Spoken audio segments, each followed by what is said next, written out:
서킷트리와 캐뉼레이션 테크닉과 관련돼서 이제 비너스 캐뉼레이션과 이 드레니지는 뭐 말씀을 드리는데, 이거는 뭐 계속 뭐 이거뿐만이 아니라 딴 데서도 계속 중복돼서 말을 하고 있기 때문에 뭐 그게 이해하는데 어렵지는 않을 겁니다.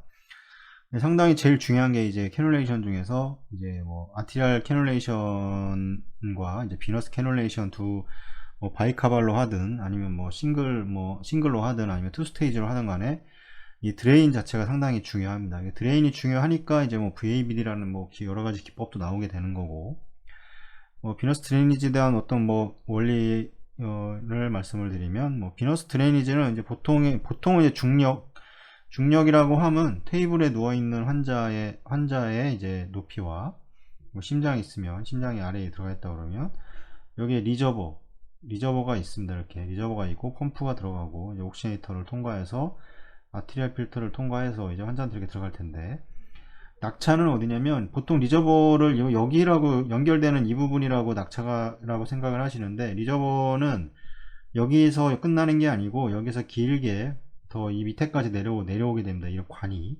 여기까지입니다. 낙차가 이 차이의 이제 낙차를 이용해서 이런 사이폰, 이 그라비티에 의한 사이포니지에 의해서 이제 이루어지게 됩니다. 그래서 여기가 위치가 아니고 이만큼이 더 밑으로 내려와 있기 때문에, 리저버에 거의 바닥까지 이렇게 내려와 있기 때문에 이 부분과와 이 부분과의 낙차를 통해서, 왜냐하면 여기 연결되고 여기에 아무것도 없다 그러면 여기서 이제 혈액이 다 떨어지기 때문에 이 떨어진 낙차에서 이제 버블들이 막 발생을 하게 됩니다.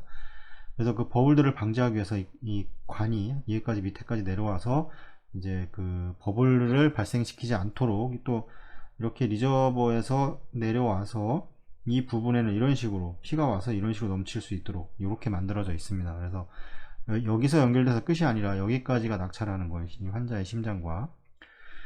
최근에는 이제 비너스 라인에 석션을 적용하는 기법에, 뭐 이거는 뭐 책이 좀 오래돼서, 근데 지금은 거의 뭐 루틴으로 대부분 뭐 거의 사용하고 있습니다. 뭐 10년, 20년 전에도 뭐 20년, 15년 전에도 뭐 그때도 뭐 백큐을 하고 사용하고 있었으니까 상당히 오래된 이제 기법입니다. 이거 말고도 뭐 VABD가 나오기 전에는 뭐 롤러 펌프를 이용하던가 아니면 센트리퓨갈 펌프를 이 베인 정맥 시스템에 연결을 해서 이제 드레인을 하는 이런 방법도 사용을 해서 이제 드레인이 잘 될 수 있도록 이제 어떤 서포트를 해주는 그런 기법들이 많이 계속 발전이 되고 있었고, 이 사이포니지의 성공적인 비너스 드레인을 위해서는 이제 꼭 두 가지 조건이 이제 필요하게 되는데, 당연히 이제 비너스 리저버는 환자보다 아래에 위치해야 됩니다. 환자보다 당연히 아래에 위치해도 사이폰 이펙트를 적용하기 위해서 이 환자보다는 리저버가 안에 있어야지, 이게 같은 높이에 있다 그러면 드레인이 안 될 겁니다. 이 사이폰에 의해서 드레인이 되기 때문에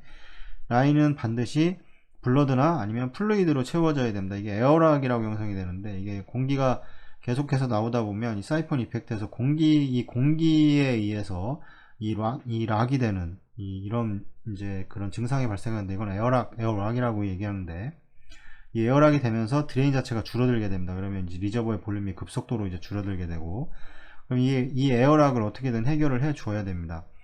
그렇지 않으면 이제 에어락이 발생을 하게 되고 이제 사이폰 이펙트를 이제 방해를 이제 하게 됩니다. 그래서 블러드라던가 아니면 플루이드를 꼭 채워줘야 되고, 만약에 비어 있다면 뭐 RAP를 이용을 하려고 했을 때 비너스 라인을 완전히 비워서 처음 이제 시작할 때가 있는데, 이때는 꼭 이제 VABD를 사용을 해서 이 사이폰 이펙트를 그 에어락을 이겨낼 수 있는 그 힘을 만들어 줘야 됩니다.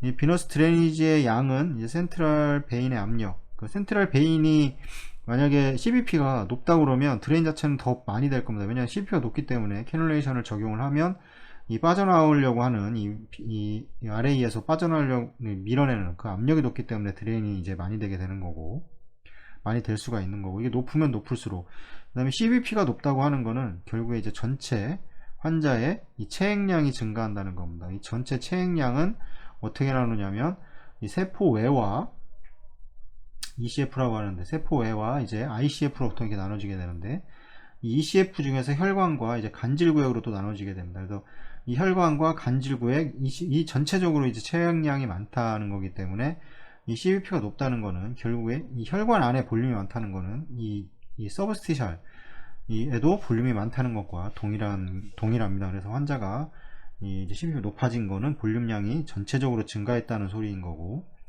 환자의 비너스 리저버에서의 이제 블러드 레벨의 높이 차이나 이 중력에 의해서 발생되는 이게 센티미터 H2O로 이제 보통 측정을 하게 되는데, 이 중력의 높이가 상당히 중요하고, 그 다음에 이제 비너스 캐놀라, 당연히 이게 캐놀라가 크면 클수록 드레인은 잘 될 겁니다. 뭐 CVP가 높고 캐놀라 사이즈도 크고 그러면 뭐 드레인에는 크게 걱정할 게 없을 겁니다. 근데 여기서는 지금 나온 게 없는데, 이제 포지션, 이 캐놀라의 이 위치가 어느 정도에서 적정하게 있느냐가 중요한데, 캐놀라를 아무리 큰 거를 넣었다 하더라도 캐놀라의 위치가 적정하지 않으면 그 또한 이제 드레인 자체는 또 안 좋아질 수가 있습니다. 그래서 이 환자에 맞는, 환자의 적정한 캐놀라를 사용하고 있음에도 드레인이 안 된다고 하는 거는 이게 캐놀라의 포지션이 잘못되어 있거나, 아니면 뭐 리저버의 레벨만 가지고 드레인이 잘 된다 안 된다를 파악하지 말자고 그랬는데, 드레인이 이만큼이 돼도 드레인이 안 되는 걸 수 있고, 이만큼이 돼도 드레인이 잘 되는 걸 수 있습니다. 이거는 결국에는 계속 얘기하는데 환자 차액량을 파악을 해야 됩니다. 그래서 그 환자가 가지고 있는 체액량, 그 다음에 어느 정도가 드레인이 될 수 있을 것, 대략적으로 예측이 가능하기 때문에 그걸 예측을 해서 뭐 500cc가 드레인이 된다, 이게 드레인이 안 되는 게 아니라 드레인이 잘 되고 있는데 이 전체 체액량 자체가 줄어들어서 볼륨이 줄어들 수 있는 상황이 생기는 겁니다. 그래서 이때는 당연히 이제 그 원래의 체액량이 얼마인지가 계산이 되기 때문에 그거를 더 공급을 하면서 체외순환을 운영을 해야 됩니다. 그러니까 볼륨을 뺄 때가 있고 볼륨을 더 줘야 될 때가 있습니다, 환자한테. 그래야지 환자의 상태가 이 회복으로 가는 이제 그런 과정을 거치게 되는 거지. 이런 것들을 전혀 모르고 그냥 뭐 체외순환만 돌려주면 환자가 좋아질 거라는 생각은 그렇게 좋은 생각은 아닙니다. 캐놀라의 이제 사이즈, 그 다음에 이제 위치, 이게 중요하게 되고, 비너스 라인과 그 다음에 이제 커넥터, 이제 비너스 클램프의 저항에 이제 의해서, 이런 것들에 의해서 이제 결정이 되는 가장 중요한 이제 요소라고 할 수 있습니다. 뭐 CVP 당연히 중요한 수치죠. CVP가 정상이냐, 정상 이상으로 상승이 되어 있냐. 그다음에 이제 CPB 동안 CVP는 이제 어떤 메디케이션, 그다음에 뭐 스페틱 톤, 뭐 어떤, 그다음에 이제 마취에 의해서 영향을 받을 수 있고, 그다음에 인트라베스큘라 볼륨과 이제 비너스 컴플라이언스에 의해서 이제 영향을 받게 됩니다. 그래서 이 인트라베스큘라랑 혈관 안의 볼륨을 얘기하는 겁니다. 혈관 안의 볼륨, 이제 세포 외액을 크게, 이 혈관에 있는 혈장과 이 혈구와 이루어진 이 혈관 안의 볼륨과, 그 다음에 이게 조직 세포가 있다고 했을 때 이 부분, 이런 부분, 이 간질구액, 이 서브티시얼 이 플루이드에 따라서 이 체액량 자체가 이제 인트라베스큘라 볼륨이 결정이 됩니다.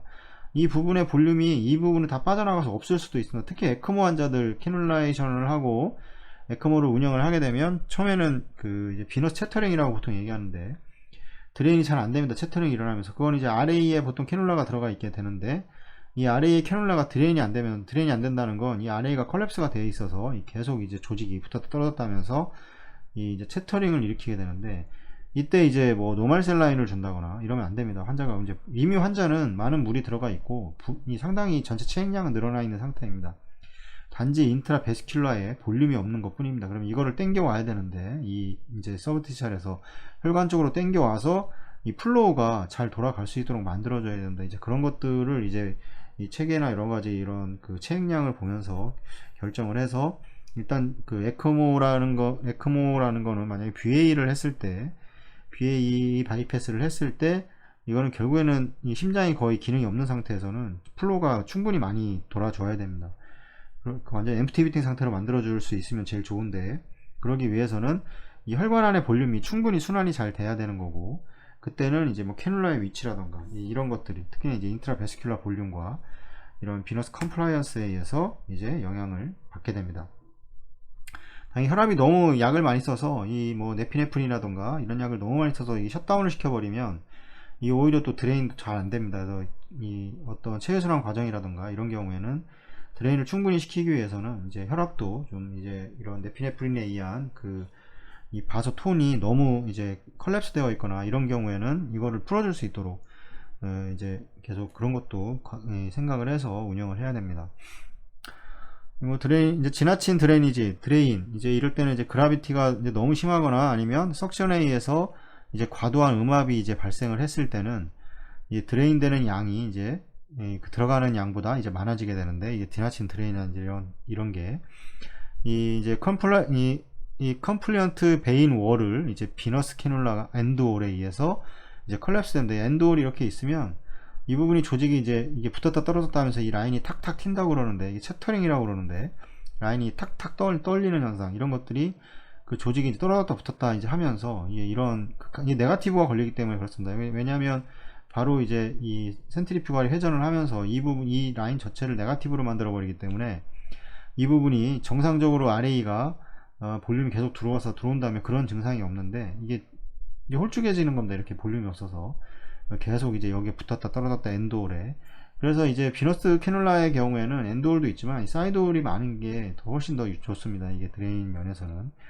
그래서 이제 이런 것들도 특성을 봐야 되고, 컬랩스 되고, 또는 이제 플러팅, 이 플러터링이라고 보통 얘기하는데, 이제 이제 떠는 이제 이런 것들에 의해서 이제 확인이 가능하고, 이때는 이제 드레인이 간헐적으로 감소를 하지만, 비너스의 리저버가 있는 경우에는 이게 이제 한 잔대 들어가게 되는데, 이 채터링이 일어나게 되면 일시적으로 이제 볼륨이 줄어들 수는 있습니다. 이렇게 왔다 갔다 계속 하는데, 이 채터링이 일어날 때마다 볼륨이 줄어들 땐 들어갔다가 다시 또 채터링이 풀리면 또 드레인이 되니까 다시 올라오고, 이런 경우가 계속 발생을 하게 되는데, 이런 것들은 가급적이면 발생하지 않도록 만들어야 되는데, 체외순환 과정에서 이게 계속 잘 생기는 경우가 많이 있습니다. 그래서 그 VAB 이제 백큐을 사용하지 않더라도 이제 이게 이런 문제가 발생을 하는데, 이거를 해결하는 방법은 뭐 비너스 라인을 살짝 좀 잡아주면 됩니다. 이렇게 이제 너무 이제 드레인 자체가 많아지고 네거티브 많이 걸리게 되면, 이만큼 열어서 하던 거를 뭐 이 정도 잡아서 이렇게 되면 이쪽에 전체적으로 이제 그 압력이 형성이 되기 때문에 그 채터링이 없이 나올 수 있는데, 너무 많이 잡아버리면 이제 드레인이 또 문제가 되기 때문에 이 적정선을 좀 찾아줘야 됩니다. 이제 채터링이 이게 좋은 건 아니니까. 이제 그 얘기 하고 있는데, 이제 부분적으로 이제 오클로드를 하거나 아니면 시스템의 이제 볼륨을 증가시켜서 이제 개선을 할 수가 있습니다. 이게 주고 있는데 나와야 되는데, 이게 주는 게 적으면 나오는 것도 적게 되고, 이게 주는 게 적다고 하면 나오는 거는 점점점 갈수록 더 줄어들게 됩니다. 이게 왜 그러냐면, 이제 말하자면 이제 조직을 다 돌고 나오면서 이 조직에서 이제 그 어떤 순환 혈액량이 적어지면서 이제 계속 부종을 발생하는 이런 경우가 발생하기 때문에, 이제 이렇게 오히려 볼륨 플로우를 적게 주면 이게 더 줄어들게 되는, 더욱더 줄어들게 되는 이런 거를 가지게 되고, 이건 CPB나 뭐 에크모도 마찬가지 이제 똑같은 증상이 일어날 수 있습니다. 이제 비너스 플로우로부터 제한된 이제 한계량은 이제 몸으로부터 이제 대정맥으로 돌아가는 혈액량과 같다는 것은 이제 이게 나오면 다시 들어가게 되어 있습니다. 그래야 정상적으로 순환을 하게 되는 거고, 뭐 만약에 순환하고 있는 혈액 볼륨이 줄어든다고 하면, 만약에 혈관 안에 인트라베스큘라에 이 물 자체가 혈액량이 줄어든다는 건 결국에 이제 물도 줄어들 수가 있고 물이 줄어든다는 건데, 그러면 이제 갈증을 일으키게 되고, 결국에 이제 그걸 채워주기 위해서 이제 물을 마시게 되고, 근데 이제 순환은 계속 이 동일량으로 순환을 하게 만들고, 만약에 어떤 병적인 문제가 생기면 이 이제 순환 혈액량이 줄어들게 되는 겁니다. 전체 체액량은 늘어나지만 이 순환하는 인트라베스큘라 안에 여러 가지 뭐 오스모랄리티라던가 아니면 뭐 알부민의 수치라던가 뭐 아니면 소듐의 수치가 낮아진다던가 이런 거로 인해서 이런 식으로 이제 그 서브티샬로 빠져나가는 이런 문제가 발생을 하기 때문에, 이런 문제로 인해서 이제 순환 혈액 볼륨이 이제 줄어드는 이제 이런 문제를 발생을 하게 됩니다. 항상 체외순환도 들어가면 원칙은 똑같이 나와야 되는데, 내가 들어가는 것보다 더 많이 나올 때가 있습니다. 이때는 이제 순환이 좋아지고, 그 다음에 여러 가지 오스모랄리티가 높은 그런 뭐 마니톨이라든가 이런 게 들어가면서 이 서브티샬에서 이제 볼륨을 이렇게 빼오기 때문에 여기에 볼륨이 증가를 해서 리저버 양이 늘어나는 겁니다. 이제 이때도 이게 왜 늘어났는지, 왜 줄어드는지를 정확하게 이해를 해야 됩니다. 이게 이해가 안 되면 이 체외순환 전체를 이해를 하기가 쉽지가 않습니다.